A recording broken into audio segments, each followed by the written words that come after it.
Ok, grabando, continuamos. Ok, buenos días.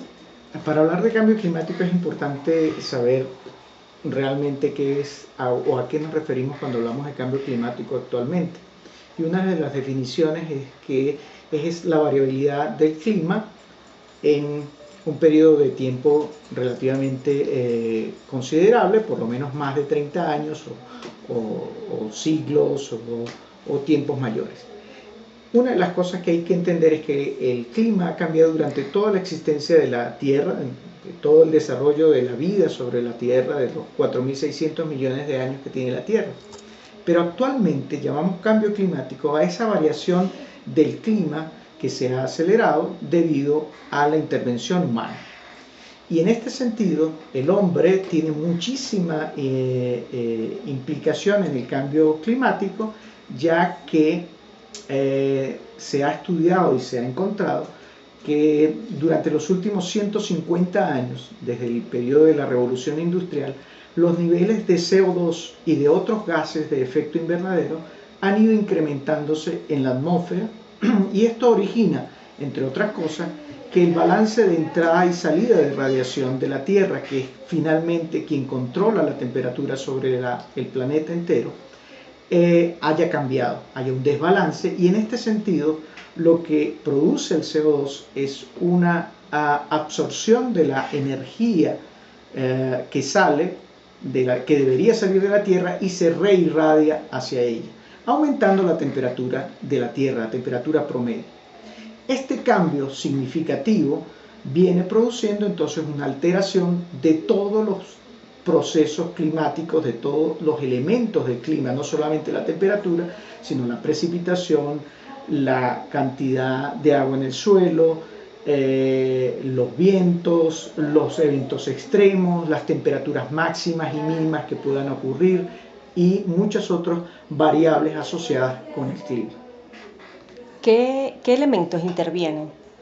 O sea, ¿cómo podría el ciudadano común, el campesino, notar esos cambios climáticos? Bien, es un problema actualmente que depende muchísimo de la difusión que se le pueda dar al problema. Por un lado, porque al igual, y yo trato de hacer una analogía con una de las enfermedades más frecuentes en los humanos, que se le llama el enemigo silencioso, que es la tensión. Y si uno se pregunta, un médico se pregunta, o le preguntamos a un médico, ¿quién muere de tensión alta o de presión alta? Y son muy pocas las personas que mueren de presión alta, porque lo que origina la presión alta en los humanos es un cambio significativo en muchas alteraciones, accidentes cardiovasculares, problemas cardíacos, etc. De igual manera podemos hacer una analogía con el cambio climático. Su efecto a veces es silencioso en el sentido de que no lo notamos inmediatamente. Sin embargo, va actuando sobre muchísimos procesos. Pero, ¿cómo lo podemos notar? Bien, de manera local, a veces los cambios son tan sutiles que es imposible poder observarlos. Sin embargo, nosotros podemos ver en el caso de Mérida, que es bien latente, todos los días nos paramos y vemos el Pico Bolívar. Y aquellas personas que somos de una edad avanzada como yo, bueno, no tanto, podemos ver que la cantidad de hielo que está ahorita en el glaciar del Humboldt o en el Pico Bolívar es mucho menor que la que existía 30 o 40 años atrás. Esto por decir algo. Pero si uno le hace la pregunta a las personas mayores de verdad, ¿qué han sentido? Pueden sentir que hoy hace más calor, es probablemente una de las relaciones. Sin embargo, la única manera que nosotros tenemos de verdad decir que hay un cambio climático es observando los parámetros del cambio de esos elementos. Es decir, viendo cómo ha cambiado la temperatura, tanto local como regional, como globalmente, o cómo cambian los patrones de precipitación, o cómo cambian los extremos. Y eso hay que hacerlo a través de mediciones. A nivel mundial hay muchísimas mediciones que expresan y que muestran cómo está cambiando el clima, sobre todo durante los últimos 150 años. Y no solamente que está cambiando rápidamente, sino que ese cambio es debido a factores humanos, es decir, principalmente a la acumulación de gases de efecto invernadero por la combustión principal de combustibles fósiles, como petróleo, gasolina, el uso de las plantas de energía eléctrica que son a base de combustible fósil, los procesos de deforestación que ocurren a nivel mundial, en los cuales también se emite CO2.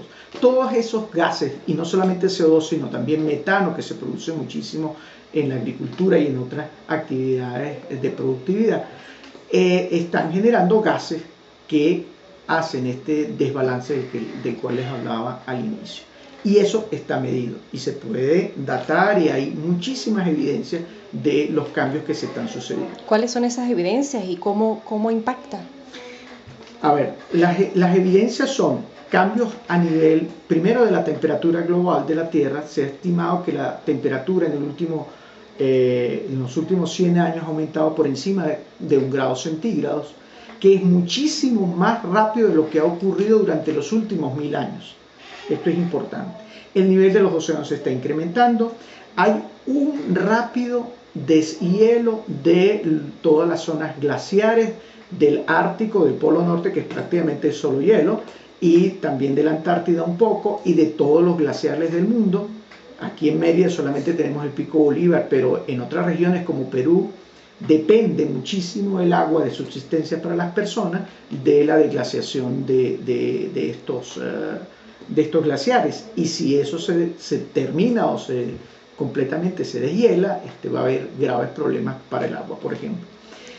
Acidificación de los océanos es un proceso gravísimo, ya que el CO2, al aumentar su concentración en la atmósfera, tiene un proceso de difusión con el océano, y ese CO2 se va convirtiendo en ácido carbónico, que va acidificando los océanos, produciendo una alteración de los corales, de la producción de pesca. El aumento de la temperatura de los océanos va a producir una menor concentración de oxígeno, lo cual significa una menor pesca a final de cuentas. Es decir, los impactos se pueden medir en diferentes y grandes proporciones.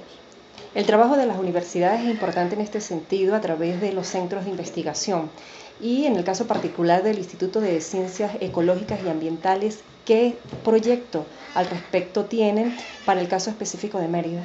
Bien, nosotros desde hace varias décadas atrás, cuando empezamos a conocer y a detallar lo que significaba el cambio climático, uno de los ambientes que son más susceptibles al cambio son las montañas, debido a que el gradiente altitudinal en el cual nosotros estamos, un pequeño cambio en la temperatura va a producir desplazamientos muy grandes en vegetación, en ecosistemas, en cultivos agrícolas, etc.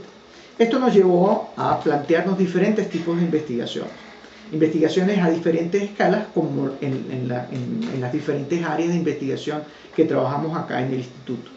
A nivel, por ejemplo, ecofisiológico, es decir, del individuo, hemos podido tratar de entender qué sucedería en aquellas especies naturales que están en límites susceptibles a cambio, cuando la temperatura aumente, cuando el nivel de CO2 aumente. ¿Qué va a pasar con esas especies? ¿Hacia dónde se van a desplazar? ¿Qué mecanismos ecofisiológicos tienen para adaptarse a las nuevas condiciones de cambio climático?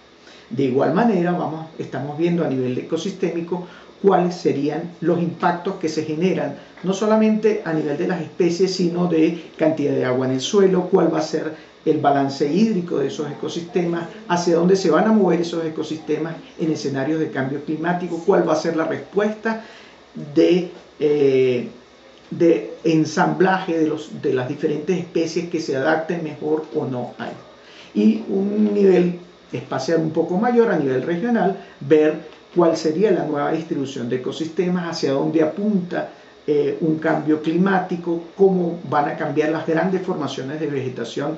Si nosotros, donde teníamos un bosque, por ejemplo, lluvioso, ahora con una disminución de la precipitación y un aumento de la temperatura, probablemente el déficit hídrico se haga mayor y esa vegetación tienda a ser de un bosque húmedo a un bosque estacional. Entonces, toda esta serie de investigaciones la estamos llevando, y estamos incluyendo todo un proceso de monitoreo de la vegetación a grandes altitudes, como es el proyecto Gloria, que es un proyecto internacional, donde se colocan parcelas permanentes de vegetación y se estudian los cambios a largo plazo. Es decir, cada 5 años medimos cuáles han sido los cambios en la diversidad de especies que puedan estar allí.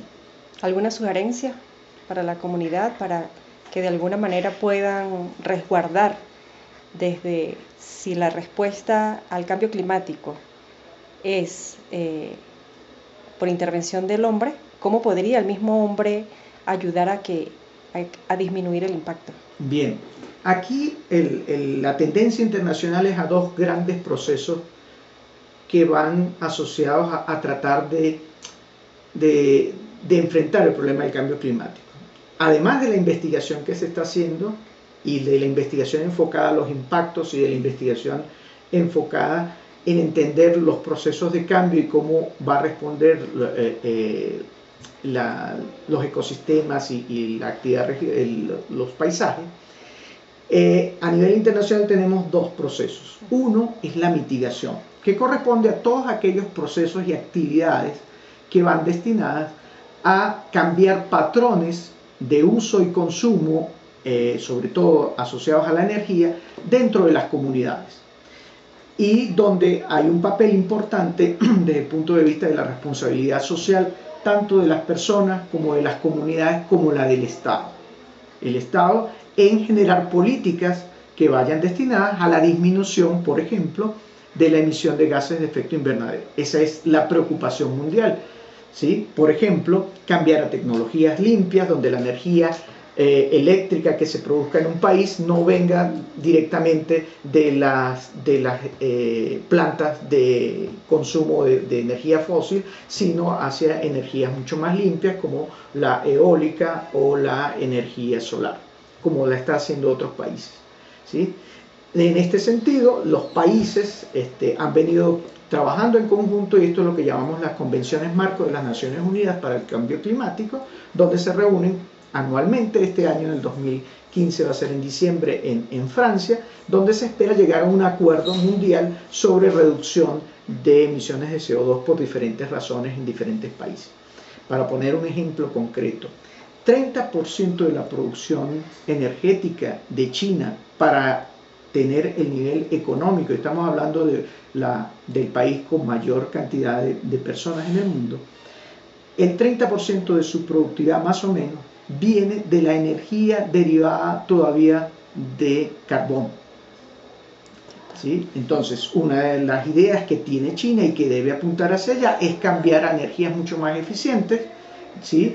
Donde la cantidad de emisión de CO2 se reduzca, cambiando de carbón a gasoil o a gasolina o a otros derivados del petróleo, o mucho más allá, a energías mucho más limpias como la energía solar o la energía eólica. Estos son el proceso de mitigación, y es donde el Estado debe tener una mayor política fuerte hacia allá. El otro proceso, y es que al que quizás debemos apuntar mucho más, son los procesos de adaptación al cambio climático. Y ese va dirigido a las comunidades, donde, en mi opinión, debemos partir de un planteamiento, por un lado, de conocimiento de llegar a las comunidades que van a ser más vulnerables al cambio climático. Es decir, el cambio climático va a afectar no a todos por igual, sino que van a haber comunidades que se van a ver, digamos, más afectadas por un cambio. Y eso tiene que ver con la vulnerabilidad, con la capacidad de respuesta de esas comunidades o de esas ciudades.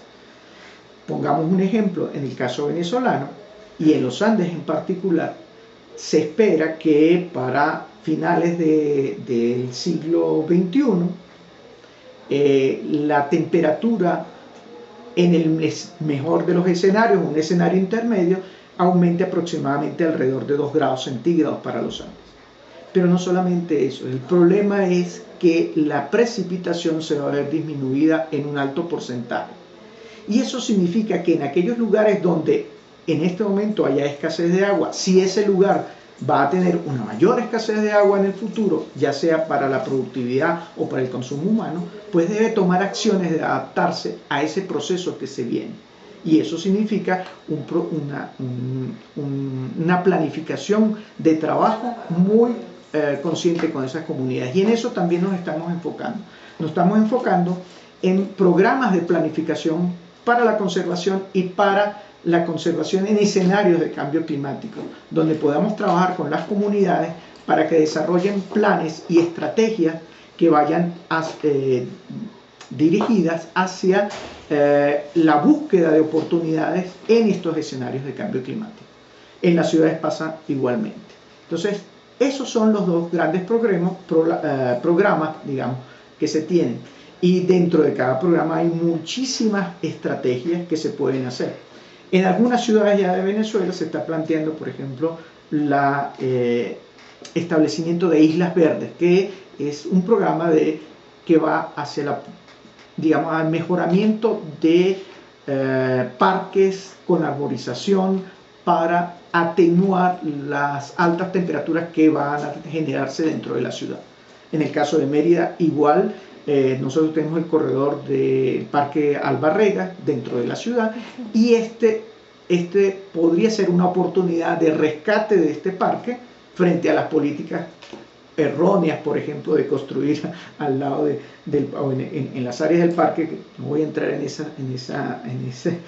problemática, pero que sí deberían estar asociadas a producir un refrescamiento de las ciudades, llevar una política dentro de la ciudad de disminución del transporte, por ejemplo, del transporte para disminuir las temperaturas. Eso dentro de las ciudades, pero dentro del área ambiental, digamos, más allá, dentro del área rural, perdón, son las comunidades rurales a las que tenemos que ir y primero planificar con ellos qué es lo que les va a suceder. Y eso nos lleva a una cuestión atrás que también estamos viendo. ¿Cuáles son esas áreas en Venezuela, por ejemplo, que van a ser de mayor impacto y con mayor vulnerabilidad ante el cambio climático? Eso también lo estamos estudiando. Gracias. Eso es todo.